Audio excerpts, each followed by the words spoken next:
जैसा कि last episode में हमने देखा कि श्रेक स्कूल और फ्रेंजी बैटल टीम के बीच फाइट शुरू हो गई थी। अब दोनों एक दूसरे पर अपने अपने तरीके से हमला करते हैं, लेकिन फ्रेंजी बैटल टीम निंगरोंग और ऑस्कर पर ज्यादा ध्यान देते हैं।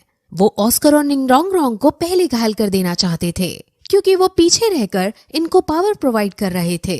अब फ्रेंजी बैटल टीम ऑस्कर को नुकसान पहुंचाने की कोशिश करते हैं, लेकिन तभी टैंग शैंग उन्हें ब्लू सिल्वर प्लांट की मदद से रोक लेता है और अब सभी में बहुत फाइट होती है। लेकिन तभी टैंग शैंग को याद आता है कि ग्रैंड मास्टर ने कल हमें समझाया था कि हमें फ्रेंजी बैटल टीम में जो असिस्टेंस ब्रांच के लोग हैं उन पर अटैक करना है, क्योंकि इस टीम में जो असिस्टेड ब्रांच का वॉरियर है वो मिलेनियम रैंक पर है, यानी वो पीछे से उनकी स्ट्रेंथ को कई ज्यादा गुना बढ़ा देगा।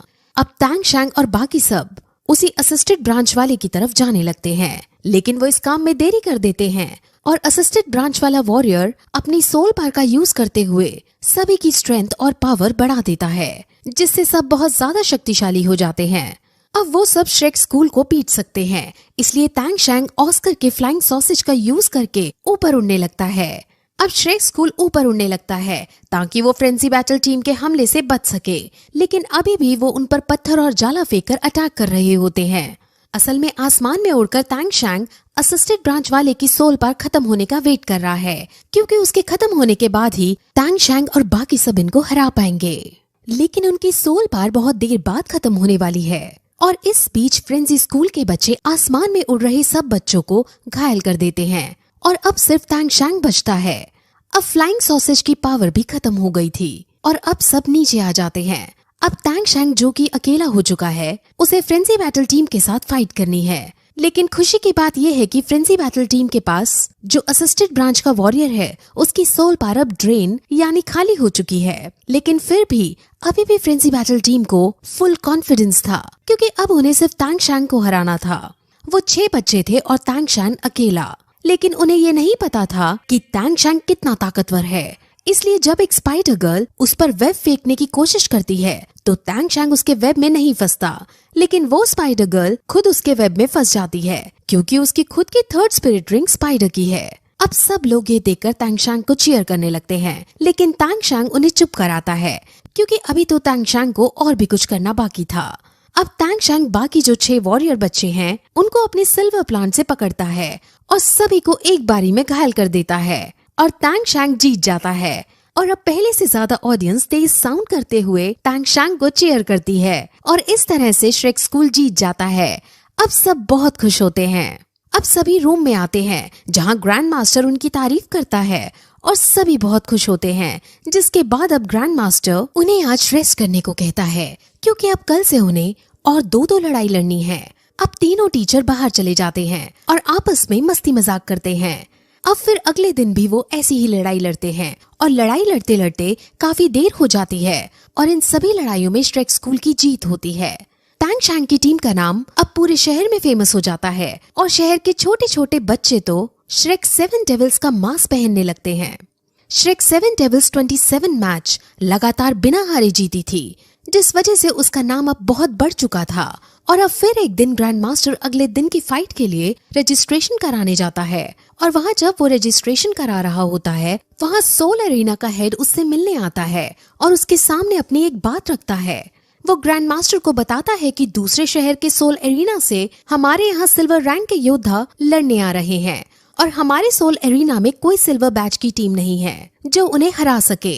हमारे में तो कोई ऐसी भी टीम नहीं है जो उनके सामने 5 मिनट भी टिक पाए। इसलिए मैं चाहता हूँ कि आप श्रेक 7 डेविल्स को उनके साथ लड़ाओ। अब ग्रैंड मास्टर पहले तो मना कर देता है, क्योंकि श्रेक 7 डेविल्स सिल्वर बैच के साथ लड़ेंगे, ये थोड़ा ज्यादा हो जाएगा। लेकिन सोल एरिना का ओनर उन्हें समझाता है कि उनकी फाइटिंग स्किल्स को देखकर कोई भी बता सकता है कि वो सिल्वर बैच के केपेबल हैं और सिल्वर बैच भी उन्हें 1-2 दिन में मिलने ही वाला है और अगर वो इस मैच को लड़ेंगे तो उन्हें सोल एरिना की तरफ से 10,000 सोने के सिक्के दिए जाएंगे। अब ये सुनकर ग्रैंड मास्टर एग्री कर लेता है और अब ओपोनेंट टीम की डिटेल्स लेकर वहाँ से चला जाता है। अब वो फिर रूम में आता है और सबको ये बात बताता है और कहता है कि जो 10,000 सोने के सिक्के आएंगे उनमें से सब 1,000 रखेंगे और जो 3,000 सोने के सिक्के होंगे उन्हें स्कूल की प्रोग्रेस में लगाया जाएगा, जिस पर सब एग्री कर लेते हैं। और अब वो ओपोनेंट टीम के टीम मेंबर्स के बारे में डिस्कस करते हैं। इनका अब बहुत लंबा डिस्कशन चलता है जिसमें ये अलग अलग ओपोनेंट को 1 बाय 1 डिस्कस करते हैं। अब उन्होंने क्या डिस्कस किया वो आपको मैच के दौरान समझाएंगे, क्योंकि अभी समझाने पर आपको सब कॉम्प्लेक्स लगने लगेगा और सब सर के ऊपर से जाएगा। तो अब सब तरह की प्लानिंग करने के बाद तांग शैंग अपने टीम मेंबर्स को मोटिवेट करता है और कहता है कि हमने 27 मैच लगातार जीते हैं, जिस वजह से हम ये मैच भी जीतेंगे और अपने स्कूल का नाम रोशन करेंगे। अब सब बहुत मोटिवेट हो जाते हैं और सब साथ में एक दूसरे को चीयर करते हैं। जिस टीम से उनकी लड़ाई होने वाली है उसका नाम एम्परर बैटल टीम है। वो बहुत ज्यादा शक्तिशाली टीम है।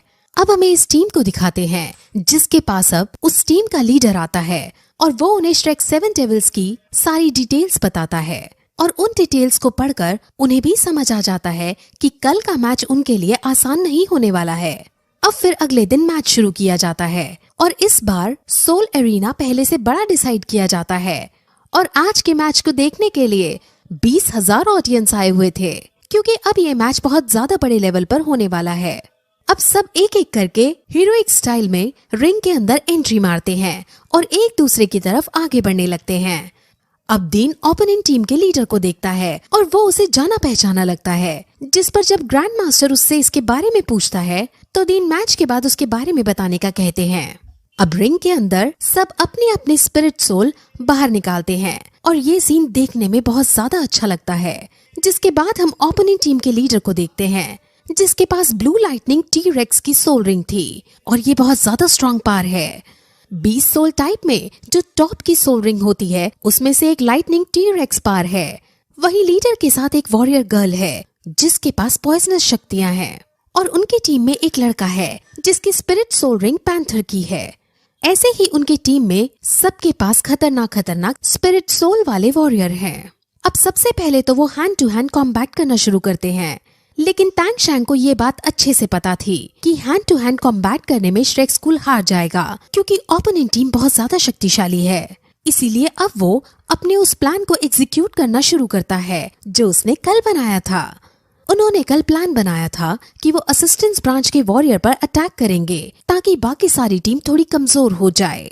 अब जो लोग हैंड टू हैंड कॉम्बैट कर रहे थे, जब वो हारने लगते हैं तो तांग शैंग ब्लू सिल्वर प्लांट से अपनी टीम को बचा लेता है। अब लीडर का ध्यान तांग शैंग पर जाता है और तांग शैंग पर हमला करता है, लेकिन अभी के लिए सारी सिचुएशन तांग शैंग के कंट्रोल में थी, जिसकी वजह से तांग शैंग उससे बच जाता है।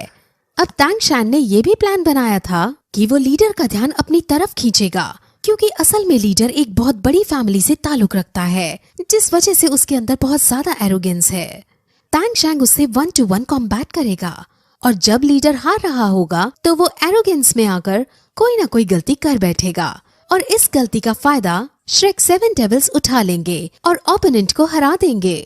अब प्लान के अकॉर्डिंग ऐसा ही होता है और जब लीडर एरोगेंस में आकर अपनी एनर्जी, जिसका नाम फ्यूरी ऑफ थंडरबोल्ट है, उसको छोड़ देता है और तांग शैंग अपनी ब्लू सिल्वर प्लांट का यूज करके उसे न्यूट्रलाइज करने का डिसाइड करता है, लेकिन उसकी छोड़ी गई एनर्जी इतनी ज्यादा स्ट्रॉन्ग थी कि तांग शैंग उसकी एनर्जी को न्यूट्रलाइज नहीं कर पाता, जिस वजह से तांग शैंग का ये वाला प्लान फेल हो जाता है। हालांकि वो उसके अटैक को कई हद तक रोकने में कामयाब हो जाता है, जिस वजह से श्रेक 7 डेविल्स को ज्यादा नुकसान नहीं होता। अब फिर कैट गर्ल और बाकी सभी को गुस्सा आ जाता है और वो लीडर के अलावा बाकी जो ओपोनेंट वॉरियर थे उन पर अटैक कर देते हैं और अब इसमें श्रेक स्कूल जीतने लगता है। जीवू लीडर पर हमला करती है और क्योंकि लीडर पहले थोड़ा घायल हो गया था और जीवू की स्पीड बहुत तेज थी और उसके पास अब 3rd स्पिरिट रिंग भी आ चुकी थी, इसलिए वो लीडर को हवा में लेकर पीटने लगती है और लीडर इससे घायल हो जाता है। अब अपने लीडर को घायल देख सर्पेंट गर्ल को बहुत ज्यादा गुस्सा आ जाता है, क्योंकि वो अपने लीडर को पसंद किया करती थी। अब वो तुरंत अपने क्लैन का सबसे जहरीला जहर उन पर छोड़ देती है। वो ये भी नहीं देखती कि इस जहर से उनकी जान तक जा सकती थी, क्योंकि उसके ऊपर अब गुस्सा सवार हो चुका था। अब तांग शैंग अपने सभी मेंबर्स को ब्लू सिल्वर प्लांट का यूज करते हुए पीछे खींचता है और एक ट्रिक अपनाता है। असल में सर्पेंट गर्ल ने उसके सामने पॉइजन से हमला किया है, जो बचपन से ही हिडन वेपन्स के अंदर पॉइजन से हमला करता आ रहा है। उसके पिछले जन्म में उसने पॉइजन के बारे में काफी ज्यादा स्टडी की थी, इसीलिए अब वो इस पॉइजन के इफेक्ट को नलीफाई करने के लिए एक आइडिया सोचता है। वो अपने बेल्ट में से अल्कोहल निकालता है और उस अल्कोहल को वो मोटू की मदद से फायर लगवा देता है, जिस वजह से अल्कोहल हवा में फैल जाता है। और क्योंकि अल्कोहल के अंदर एंटीडोट मिलाया हुआ था, जिस वजह से पॉइजन नलीफाई हो जाता है और श्रेक स्कूल के सारे बच्चे बहुत खुश हो जाते हैं। अब फिर से लड़ाई करने लगते हैं और इस लड़ाई में श्रेक 7 डेविल्स जीतते हुए नजर आते हैं। लेकिन तभी ब्लैक पैंथर की सोल रिंग वाला वॉरियर आगे आता है और अब बाकी ओपोनेंट्स भी अपनी सोल पावर का यूज कर लेते हैं और सब मिलकर जीवू और तांगशैंग पर हमला करते हैं। तांगशैंग तो उनसे लड़ने में बिजी हो जाता है, लेकिन जीवू को वो लोग हवा में फंसा देते हैं और जीवू हालांकि टेलीपोर्ट होकर वहां से निकलने की कोशिश करती है, लेकिन वो हर बार और ज्यादा फंसती चली जाती है और इस सब में जीवू घायल हो जाती है और घायल होकर नीचे गिरने लगती है। तांगशैंग उसे हवा में गिरने से बचाता है और उसे बेहोश हुआ देखकर बहुत ज्यादा उदास हो जाता है और फिर इसी तरह ये एपिसोड यहीं खत्म हो जाता है।